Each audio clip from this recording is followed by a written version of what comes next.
Les saludamos desde Canal UCR, este medio televisivo que se paga con los impuestos que tributan los habitantes de este país. Y hoy volvemos a conversar con dos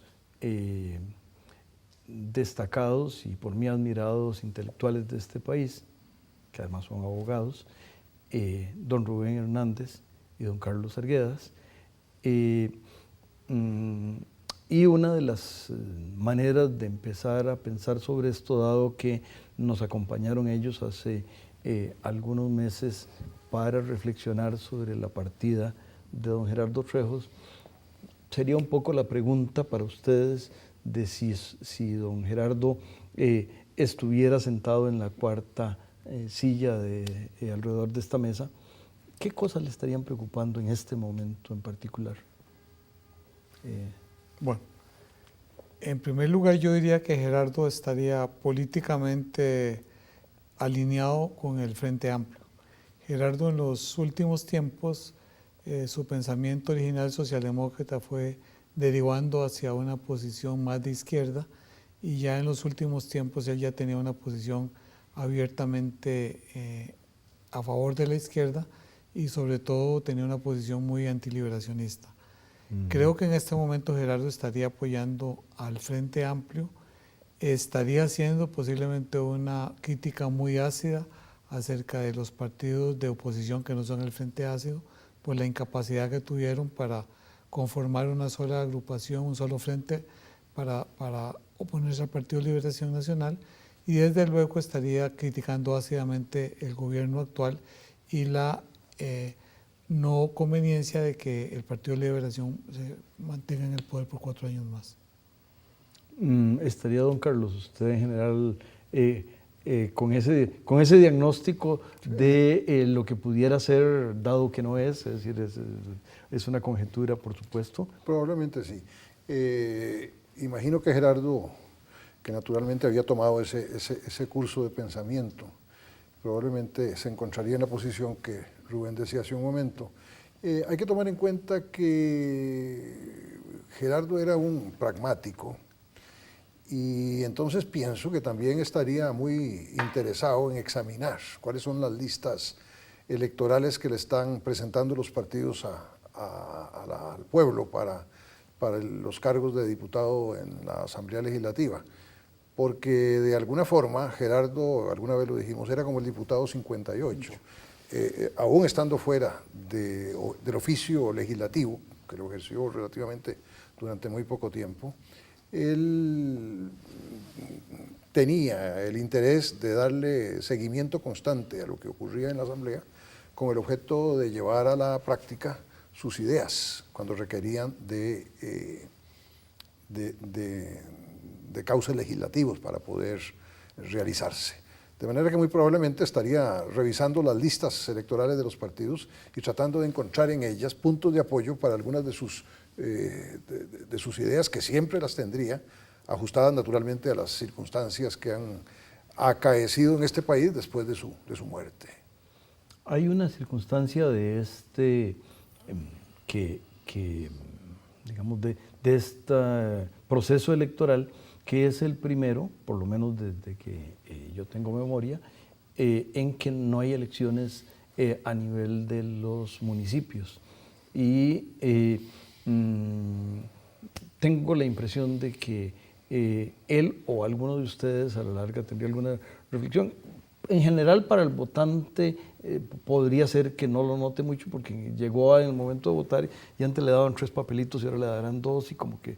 Pero me parece que ahí hay un cambio significativo que además me parece que va a dar una línea de que dentro de 2 años, a nivel de los municipios, volverá a haber una jornada electoral nacional, pero sin cambios en el ámbito nacional, yo estoy comentando algo de lo cual ustedes saben más, por favor. Yo tengo la impresión, no sé qué piensa Rubén, de que al excluir la elección municipal de lo que ahora son elecciones nacionales o provinciales de diputados. Al excluir esto, particularmente la atención de los partidos y de las bases de los partidos ha tenido que reacomodarse para poder pensar en unas elecciones en que ya no están de por medio intereses próximos, locales, de manera que esto de alguna forma ha aliviado, por decirlo así, la tarea que los partidos realizan, por lo menos es la observación que yo he estado haciendo desde relativamente cerca, que los partidos realizan durante este tiempo. Es decir, la gente está muy concentrada a nivel de partidos en las elecciones para presidente de la República y para diputados. Ya no tiene que ocuparse de un tema que resultaba, que distraía mucho a la gente dentro de los partidos, que es el tema de las elecciones municipales.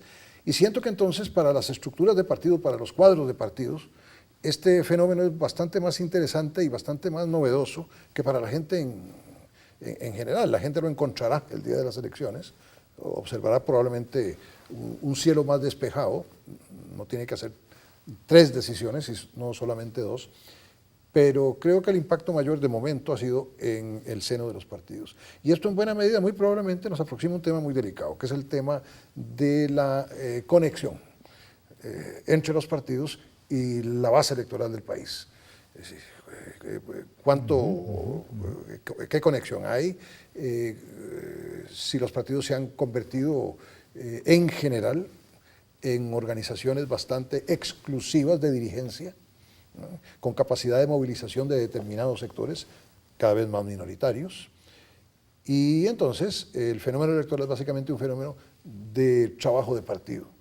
No sé qué piensas sobre esto, Rubén. Bueno, sobre el primer tema yo haría una acotación, en el sentido que posiblemente en determinadas comunidades posiblemente el voto va a bajar, porque había gente que concurría a las urnas exclusivamente porque le interesaba votar por los municipios. Al no existir esta posibilidad, es posible que en algunas comunidades, sobre todo en comunidades pequeñas, alguna gente se abstenga de votar porque ya no existe ese interés. Incluso déjeme interrumpirlo, don Rubén, ahí que es, incluso digamos, si yo quería ser el síndico, yo iba y movía y llevaba a mis parientes, bueno, y ahora yo no voy a ser el síndico de nada. Entonces eso podría tener un efecto y habría que medirlo después de las elecciones. En cuanto a lo que dice Carlos, estoy totalmente de acuerdo.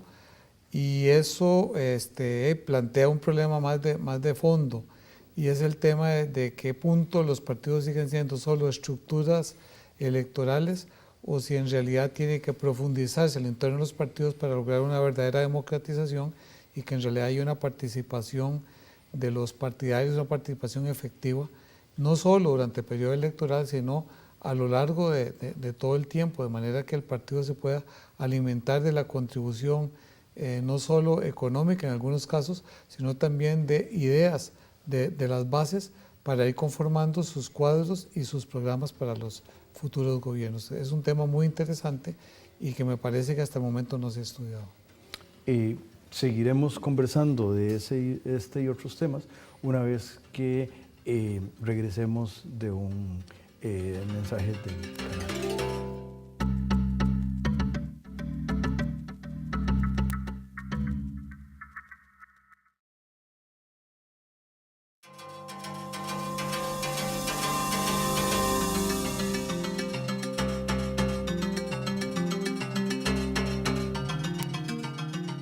Continuamos conversando con don Rubén y don Carlos, y tal vez uno de los efectos que me parece que se van a dar, y habría que ver qué ocurre, es, digamos, las elecciones de medio periodo, que podrían ser en algún sentido un mensaje en otra instancia, pero un mensaje a la gestión de quien gane las elecciones de febrero, ¿verdad? Porque digamos, si tiene mucho éxito los candidatos de su partido, él no, la persona que gobierne no va a ser formalmente de ningún partido, va a ser del partido de la selección nacional, digamos, para decirlo de alguna manera, pero los apoyos, y por el otro lado, si reciben los partidos de oposición un posicionamiento muy significativo, eso puede pero también se darán las mecánicas de cada municipio y por inventar dos, Talamanca y Sarapiquí, que están muy lejos uno del otro, deben tener problemáticas, algunas problemáticas comunes y otras aspectos políticos diferentes. No sé cómo ven ustedes ese tema. A mí me da la sensación de que muy probablemente no va a haber una relación tan estrecha entre la calificación pública del gobierno próximo, ya sea del Poder Ejecutivo, de la Asamblea Legislativa, y las elecciones municipales. Creo que hay un cierto divorcio en este momento en relación con ese tipo de tema.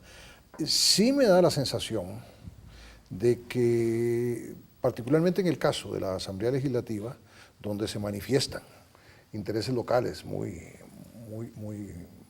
cercanos a los municipios por la integración legislativa, probablemente va a haber naturalmente un ingrediente significativo de desatención a la larga a tareas legislativas para atender tareas municipales desde la perspectiva de la Asamblea. Por otro lado, yo tengo la sensación de que, como parece obvio que la credibilidad de la Asamblea está a la baja, y muy a la baja, muy probablemente una de las tareas fundamentales de la nueva Asamblea será tratar de restablecer en alguna medida la confianza pública en la política, en quienes se dedican desde cargos públicos a la cosa pública, a la política, y en ese sentido me parece que lo que uno quisiera, en un contexto tan fraccionado y además de eso aparentemente tan confuso como el que tenemos incluso al día de hoy en materia electoral, una tarea legislativa fundamental va a ser la tarea de encontrar puntos de convergencia para poder desarrollar una visión legislativa más amigable en relación con la gente. Yo tengo la impresión de que las elecciones municipales tienen una dinámica propia, totalmente diferente de la nacional, porque ahí juegan intereses muy locales. En determinadas provincias o en determinados cantones más bien, cuenta mucho la organización de la dirigencia local y eso no necesariamente se refleja con la integración legislativa o inclusive la del Poder Ejecutivo. De manera que esa es una realidad totalmente distinta en que juegan otros factores. De manera que creo que no se puede tomar como un parámetro para medir si el gobierno de turno ha perdido o no apoyos, porque juegan otros factores que son independientemente de los problemas que afronta el gobierno nacional. Yo creo de que tendría que haber reformas importantes del sistema político para poder vincular casi sistemáticamente la cuestión de la calificación pública, de manera que haya una cadena de reacción más o menos coherente entre la calificación que se da al Poder Ejecutivo, a la Asamblea Legislativa, en relación con el significado de las elecciones locales. Mientras tanto, coincidimos, creo, en que hay una distancia y en que los procesos electorales, en un caso y en otro, siguen rutas diferentes. Aquí también esto nos podría llevar un poco, y lo que don Carlos planteaba también, un poco a una mirada de mediano plazo, que podría un poco, digamos, el diagnóstico de la comisión que la presidenta Chinchilla pidió para reforma del Estado, tal vez no era el término, pero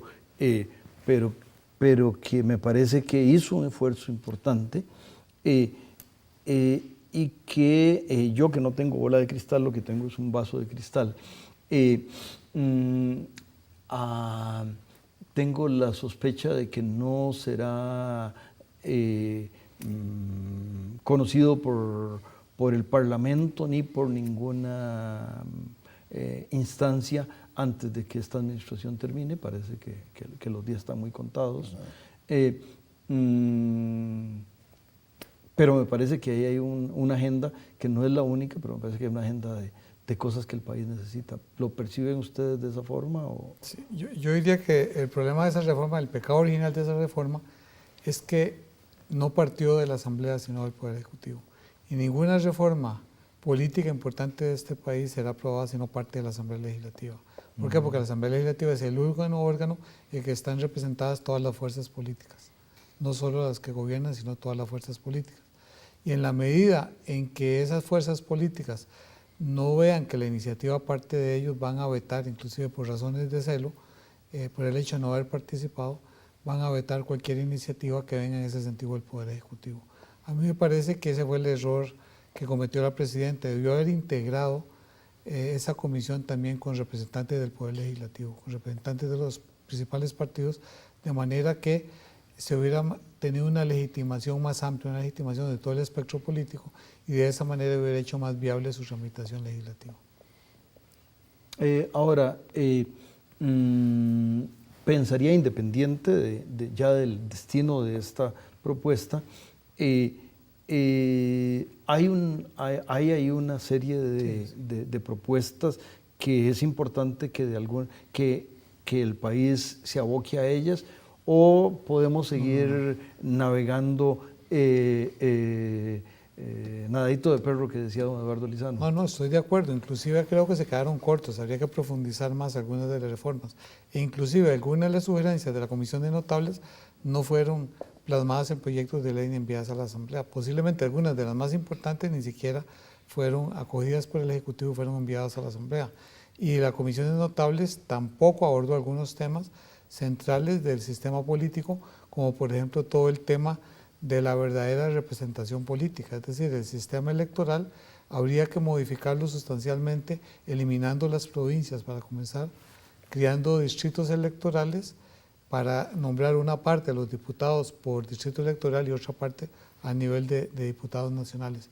Esa reforma, que es fundamental para cambiar el sistema político, no fue ni siquiera abordada por los notables. Quédense con nosotros, amigas y amigos, porque escucharemos la opinión de don Carlos una vez que el canal nos regrese a este espacio.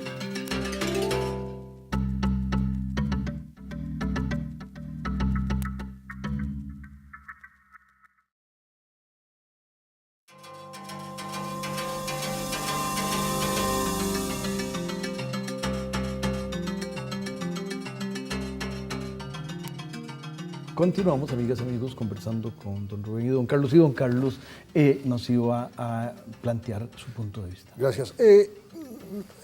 Tengo la impresión de que lo que se trata formalmente del informe de los notables es algo sobre lo que se va a pasar la página una vez que la próxima Asamblea Legislativa comience. Y creo que el tiempo que resta de la presente administración no es suficiente para emprender grandes avances en ese tema, que es muy complejo. Por otro lado, creo que, sin embargo, es importante que se pongan casi que constantemente sobre el tapete ideas que con el paso del tiempo a la postre van a prosperar. Así ha ocurrido en el pasado, por ejemplo con el referéndum.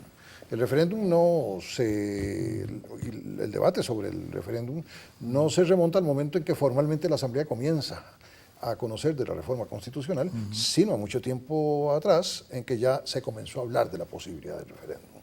De manera que hay ideas que logran subsistir a las inclemencias del tiempo y se hacen presentes constantemente hasta que finalmente la Asamblea en algún momento las retoma. Sí creo que la Asamblea, el centro de la reflexión y la decisión sobre estas materias, y el centro también de la iniciativa. A mí eso me parece muy importante.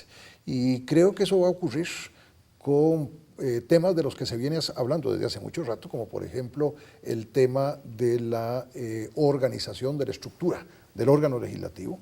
Si la organización que tenemos y los sistemas de elección de diputados son sistemas que se avienen con las necesidades de la democracia representativa, o si por el contrario vamos a tener que hacer enmiendas y modificaciones, que suponen incluso pasos que de momento nadie se ha atrevido a a llevar adelante, aunque se han propuesto, como por ejemplo, no solo la creación de los distritos electorales, sino incluso el modificar el número de diputados, un tema que es de momento todavía incorrecto políticamente, pero que con el paso del tiempo se irá a presentar.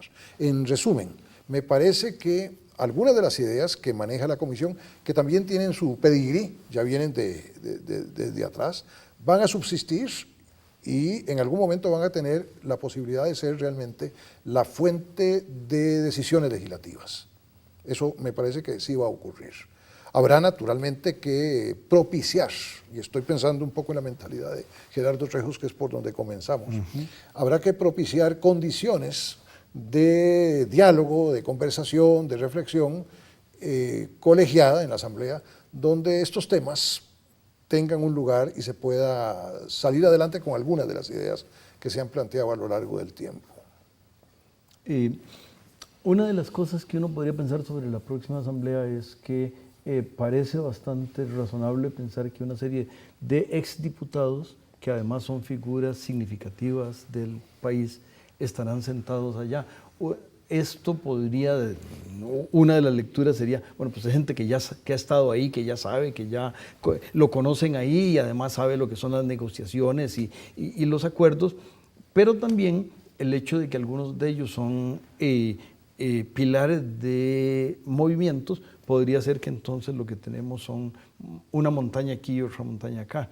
¿Cuál es más o menos la lectura de ustedes? A mí me parece que es muy conveniente que vayan los líderes de los partidos minoritarios, porque eso va a permitir negociar directamente con los jefes, sobre todo sabiendo que en el PAC y en el Movimiento Libertario hay líderes indiscutibles y se hace lo que ellos dicen. Y si esos dos líderes van a estar al interno del Parlamento, va a ser mucho más fácil negociar, porque lo que ellos negocien se va a cumplir. Yo coincido con Rubén en el sentido de que es preferible tener a la gente que tiene capacidad de decisión o de influencia determinante en los partidos, tenerlos dentro de la Asamblea que fuera de la Asamblea. Es mejor tenerlos allí para que la gente pueda buscarlos allí que tenerlos por fuera, lo cual produce incluso distorsiones y problemas en la negociación política que son muy evidentes a través del tiempo. A mí la composición de la Asamblea con participación de lo que se podría llamar líderes políticos de partidos importantes, me parece una cosa beneficiosa para el sistema y no creo que esto contribuya más a la polarización de posiciones, creo que por el contrario permite condiciones de diálogo, de convergencia y entonces de que haya procesos decisorios sobre cuestiones que ya no solo sean de interés o de corto plazo, sino que sean de mediano y de largo plazo, particularmente en materia de organización del Estado. Los medios a mí me habían dado una visión distorsionada y lejana del presidente Peña Nieto de México y me impresionó muy bien cuando llegó, dio un discurso donde planteó 13 medidas con 9 énfasis, un discurso breve y en general me parece que, no es que todo lo está haciendo bien, me parece que y llamó un pacto nacional que por ahí va medio caminando, pero peñanetismo en Costa Rica sería posible, tendría conveniencias. Y por peñanetismo lo que estoy diciendo es eso, ir a un grupo pequeñito de cosas y buscar consensos muy grandes. Yo creo que hay que hacer lo posible. El país lo requiere. Es decir, nosotros tenemos a nivel de diseño constitucional un poquito el diseño o la pretensión de un gobierno eficaz. Efectivamente no lo tenemos, sobre todo para tareas del mediano y largo plazo, y creo que tenemos que encontrar los medios legislativos de crear esa visión de conjunto y esa visión de coincidencia. Y en ese sentido es que precisamente creo que la participación de líderes políticos notables de los diferentes partidos le hace bien a la Asamblea y probablemente le haga bien al país. De momento no le puede hacer peor, porque ya se ve que la ausencia de esta gente de la Asamblea no contribuye a propiciar una Asamblea de convergencia. Es decir, la Asamblea se ha convertido en un instrumento de lucha electoral intensamente y no de proposición, de coincidencia, de diálogo y de decisión. Y creo que eso se puede lograr un poco con ese concurso. Don Rubén, no, estoy totalmente de acuerdo. Me parece que va a ser una necesidad imperiosa para el próximo gobierno poder concitar sus ideas y sus planteamientos con todos los partidos políticos, porque hay temas cruciales como la reforma fiscal que si no están todos o la gran mayoría de acuerdo, no va a ser posible que sea aprobado en un breve plazo, como lo requiere urgentemente la economía del país. Yo incluso estaría tentado a que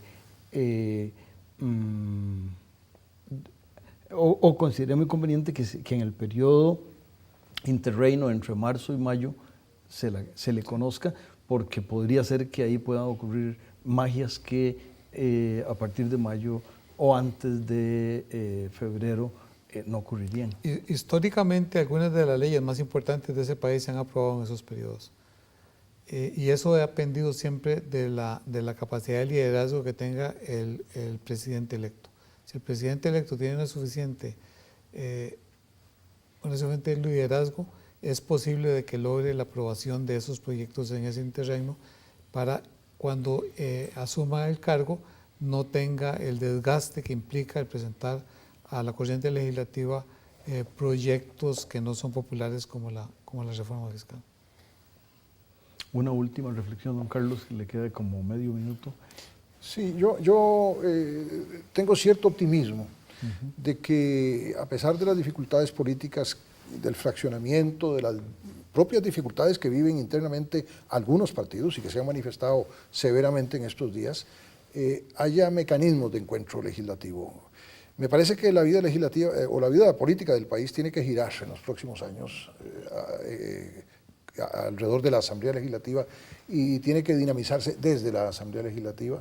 Y en ese sentido creo que la buena fe, la voluntad de contribuir a la tarea nacional y no solo a los intereses electorales de los partidos, si eso de alguna forma persuade a quienes integren la próxima Asamblea Legislativa, eso va a ser una cosa importante para el país.